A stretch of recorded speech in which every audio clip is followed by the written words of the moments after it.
bölüş mövzusunu danışdıqda siz dediniz ki, yəni xəyallarını kimləsə bölüşdü. Mən məsələn tutaq ki, tanış birilə xəyalımı bölüşmüşəm və o ayrı bir xəyal deyildi. Mənim xəyalımı bəyəndi və mənim xəyalımı üstələdi. Həmin o mənim xəyalıma çatdı, belə deyək. Amma mən çata bilməmişəm də. Yəni o prinsipi necə izah edə bilərsiniz? Birincisi, o adamı sevirsiniz. Da elə bir tanış kimi də, yəni belə deyək. Ne güzel, ona xoşbəxtliklər dilirsiniz. O onun qismətli həyatı yox. Bu da sizin. Tamam mı? Evet. Bəzən baxın, bak bir şey de var. Biz həyatdan bir şey istəyirik, göz həyat sənə verir. Bəlkə xeyirlisidir. Bak, bu da var. Həyatda bunun içində yaşama bacarılır. Bəzi yolda dirənlik, amma həyat sənə deyir ki, bu yoxdur, mən sənə bunu.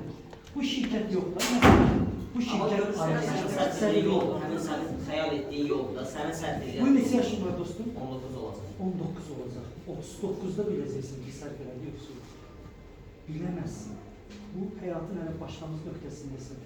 Bir həyat yaşayıb qutarından sonra baxın ki, və əminliklə deyirəm, bugün sizə bağlanmış qapılara əminliklə deyirəm ki, 30'lu yaşlara, o olğun yaşlarınızı gələndə xeyirlisi bu iş deyəcəksiniz. Buna həyat sizə dedirtəcək. Buna güvən, həyata güvən o cəhətdən. Mən həyatda bir yanlış görməmişim.